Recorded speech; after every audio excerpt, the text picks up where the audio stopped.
Hi everyone, I'm Mrs Gardner, Director of Communications Faculty. I'm super excited to meet you all when you come in September. As part of your summer reading, you are going to be reading Stormbreaker by Anthony Horowitz, and I've been asked to read you a chapter from that book to help you along with that task. Okay, are you all ready? Let's go. This chapter is called Physalia, Physalia. The silver grey Mercedes S600 cruised down the freeway travelling south. Alex was sitting in the front passenger seat with so much soft leather around him that he could barely hear the 389 horsepower 6-litre engine that was carrying him towards the sail complex near Port Ellen, Cornwall. At 80 miles per hour, the engine was only idling. But Alex could feel the power of the car, £100,000 of worth of German engineering. One touch from the unsmiling chauffeur and the Mercedes would leap forward. This was a car that sneered at speed limits. Alex had been collected that morning from a converted church in Hampstead, North London. This was where Felix Lester lived. When the driver had arrived, Alex had been waiting with his luggage, and there was even a woman he had never met before, M16 operative, kissing him, telling him to brush his teeth, waving goodbye. As far as the driver was concerned, Alex was Felix. That morning, Alex had read through the file and knew that Lester went to school, which was called St Anthony's, and had 2 sisters and a pet Labrador. His father was an architect. His mother designed jewellery. A happy family. His family, if anybody asked. How far is it to Port Ellen, he asked. So far, the driver had barely spoken a word. He answered Alex without looking at him. A few hours? You want some music? Got any John Lennon CDs? That wasn't his choice. According to the file, Felix Lester liked John Lennon. No, forget it. I'll get some sleep. He needed the sleep. He was still exhausted from the training and wondered how he'd explain all the half-healed cuts and bruises if anyone saw under his shirt. Maybe he'd tell them he got bullied at school. He closed his eyes and allowed the leather to suck him to sleep. It was the feeling of the car slowing down that awoke him.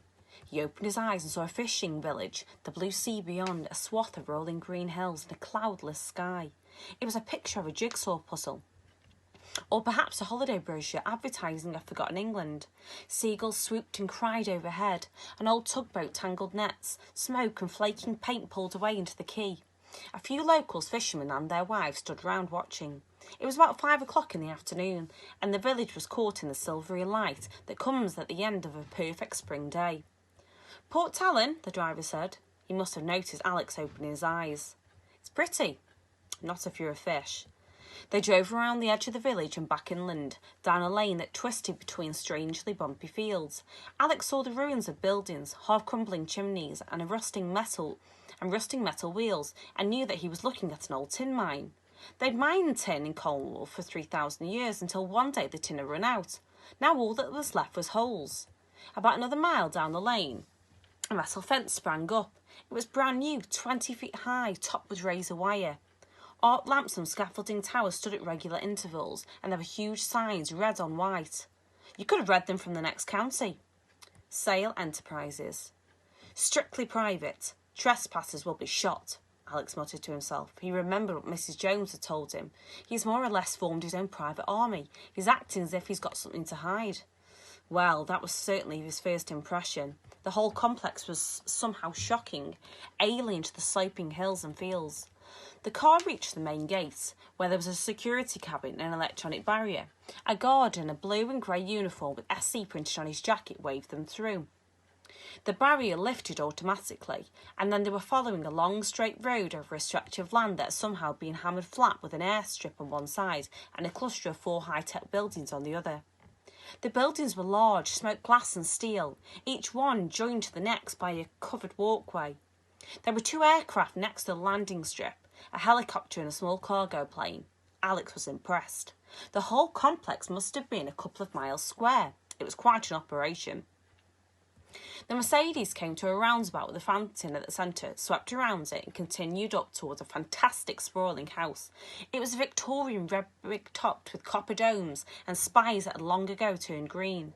There must have been at least 100 windows and 5 floors facing the drive. It was a house that just didn't know when to stop. The Mercedes pulled up in the front and the driver got out. "Follow me," Well, what about my luggage? Alex asked. It'll be brought. Alex and the driver went through the front door and into a hall dominated by huge canvas, Judgment Day, the end of the world painted for centuries as a swirling mass of doomed souls and demons.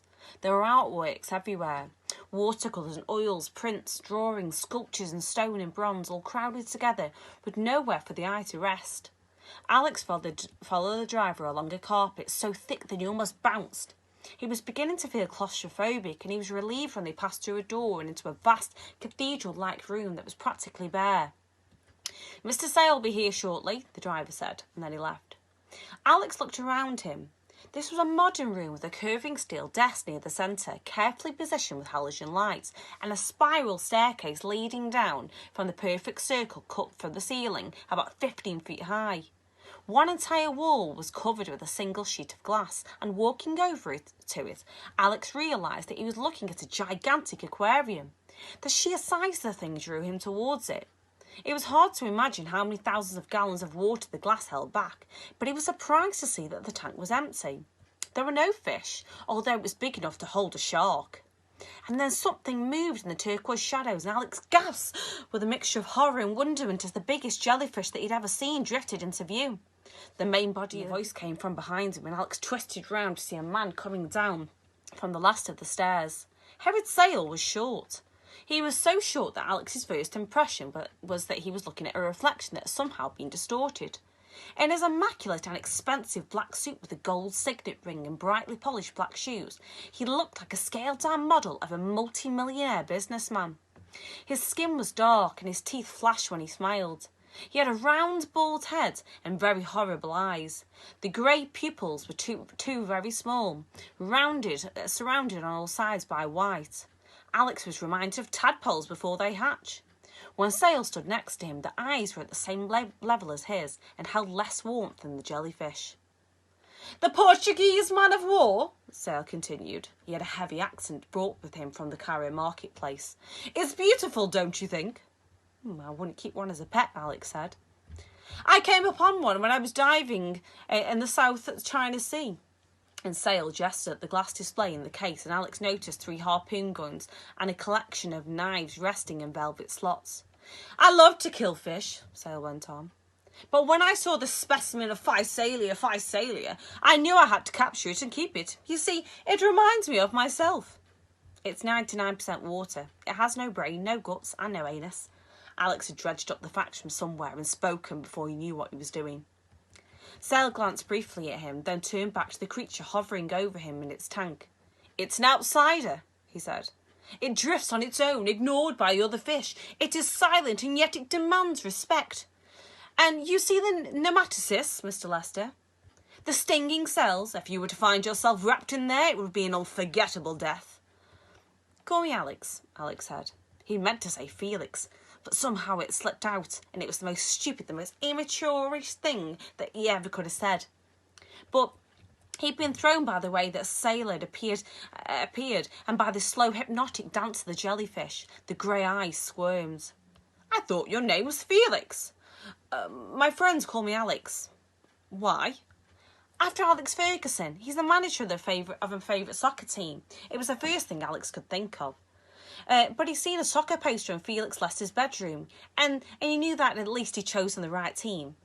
"Manchester United," he added. Sale smiled. "That's the most amusing thing I've ever heard. Alex, it shall be. And I hope we'll be friends, Alex. You're a very lucky boy. You won the competition, and you're going to be the very first teenager to try out my Stormbreaker. But this is also lucky, I think, for me. I want to know what you think of it. I want you to tell me what you like and what you don't." And the eyes dipped, and suddenly he was businesslike.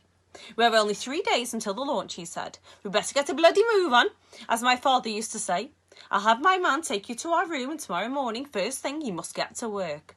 There's a math programme you should try, all languages. All the software was developed here at Sale Enterprises. Of course, we've talked to children, we've gone to teachers, to education experts, but you, my dear Alex, you'll be worth more to me than all those put together." And as he talked, Sale had become more and more animated, carried away by his own enthusiasm. He'd become a completely different man.